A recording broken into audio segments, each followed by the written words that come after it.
And welcome back now. Continuing on that theme of what's happening at the airports around the country, the South African Transport and Allied Workers Union Satawu is taking SAA to court over plans to retrench more than 900 employees. Now, the union says that the airline failed to comply with Section 189 of the Labour Relations Act, which says that a company must consult all parties during the restructuring process. Satawu says it met with SAA a week ago, but the airline failed to mention any retrenchment plans. Now, workers belonging to Metalworkers Union NUMSA and the South African Cabin Crew Association began an indefinite strike this morning over wage demands and those restructuring plans. And joining us now is Satawu spokesperson Zanele Sabela, and this, of course, to give us more clarity. Thanks so much for coming in, Zanele.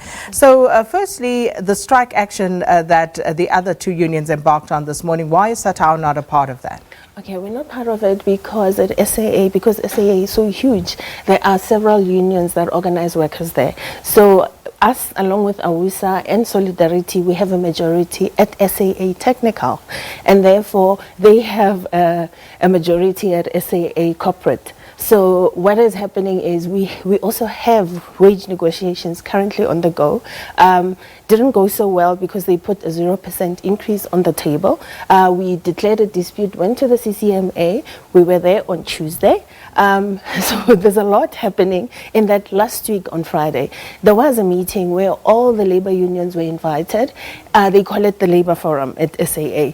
And they spoke about the wage negotiations, the ongoing wage negotiations, and saying to us, the state of finances at SAA is not great, not even not great, it's devastating. So if we consider going on strike, you might just see the company close down. That was Friday. And then in the evening on Monday, we hear from you guys, from the media, that SAA is planning to retrench almost 1,000 workers. This was a surprise. This is not how things are done. Labour Relations Act is very clear. You need to consult all the unions, along with, if you have unorganized employees within the company, you also need to consult with them. So that's what happened there. And then on Tuesday morning, we woke up, went to the CCMA, where they all of a sudden put the 5.9 on the table, 5.9% on the table, but then said to us, it's on condition, it's not guaranteed, it's on condition if management can make operational cost cuts to fund the increased wage bill. So is that an offer? Is it not an offer? So we rejected it. And the commissioner, not sure why, gave us a strike certificate, but said to us we need to hold on until the 22nd of November before we can even give a 48-hour notice. So where we're sitting, we need to be waiting for the 22nd of November to consider strike. But in the meantime, I suppose what the commissioner meant to do was to give us time to negotiate further. So all of this actually exacerbates what we are seeing right now, listening to what you are telling me, because in the areas where you do have a majority, are you saying that we could see strike action, industrial action from those sectors post the action that we're seeing right now? That's not what I'm saying. What I'm saying is there is a possibility because we do have a strike certificate. But instead of striking, especially in terms of these retrenchments, we've decided to then go to the Labour Court to see if we can interdict the retrenchments so we can have time to consult with SAA on what should happen next. Because the reason why they're supposed to consult is maybe we have suggestions that they can take up along with all of us that can maybe save the company. But I want to separate the retrenchments issue from the wage negotiations. Yes. And with regard to wage negotiations, which is of course what today's industrial action is in the main about. It's about the wage negotiations that have deadlocked. Yeah. And you are saying you are faced with a similar situation in that regard. Yeah. And my question is directed at that, whether there could possibly be, from your side, the unions that aren't currently part of this strike action today, if your members are also dissatisfied, the possibility does exist, therefore, that that there could be another strike? Okay, so we are in possession of a strike certificate. What we then need to do is consult with our members before we go on strike to say they must give us a mandate to go on strike. But before that does happen, we're hoping that SAA comes to its senses, comes back to the table, so we can also talk about these wage negotiations. Is this a firm offer when you say it's not guaranteed, but it is this, that? So they need to come up with a... It is not guaranteed. The acting CFO was here yesterday and he said, to bottom line it, SAA simply does not have the money. So what is on the table is that 5.9%, and it is something that they can only honor come the 1st of April, essentially. Okay, so we need to also separate that, because where we're sitting at technical. For us, for Satawu, for Awusa and Solidarity, we are at SAA Technical. So in terms of that, they have been told by the board that you can fund the increased salary bill from cost-cutting measures. So they need to look at operational cost-cutting measures to say yay or nay. But realistically, if they could not find the money for cabin crew and others who are currently on strike, where are they going to find the money for you guys?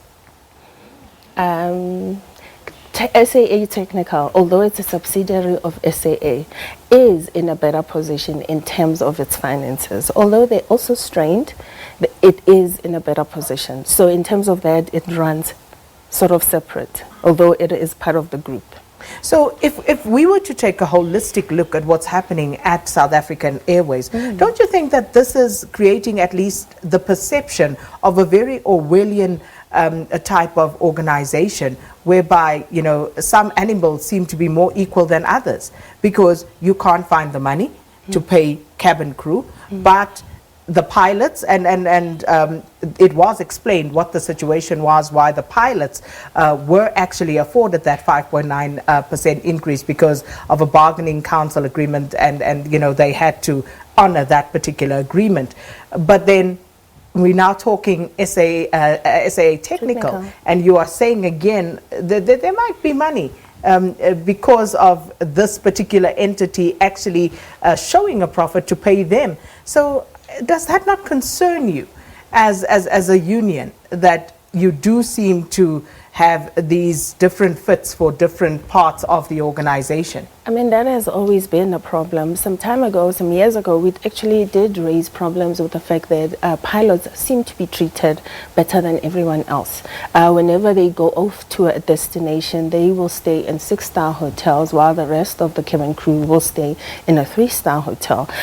They have what they call an evergreen agreement with the pilots, something that we've had problems with for the longest time. It's not very readily available, so we can look at it and digest what exactly is in it. So they have always had that problem where they tend to separate the pilots and make them the cream of the crop. So just a final question with regard to, we understand your intention of taking SAA to court about these retrenchments, the impending retrenchments.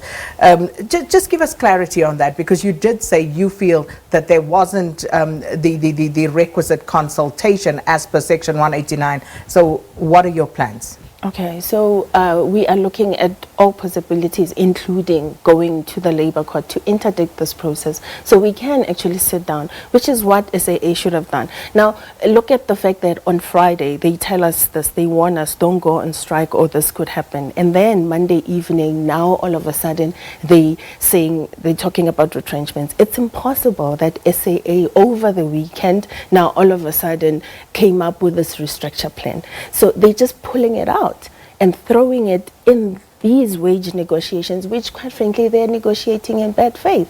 We need to sit, retrenchments, they know, whatever company you need to sit down, you need to sit down with all the unions and speak about maybe where does the money come from. And for us at SAA Technical, we've raised issues. Satawu's written to the management there to say there is a tendency in human resources to suspend people for like 6 months. And then when the case does eventually sit, we win, but then they don't settle or they don't reinstate the worker, they make them sit, and then they go get very expensive lawyers, who eventually lose the case anyway. So you're spending money unnecessarily, and that now you have to pay the worker who you've been paying them while they're at home, and at some point you actually maybe need to add an award to that and then pay the very exorbitant legal fees. So those kind of things, very subtle things that need to be looked at.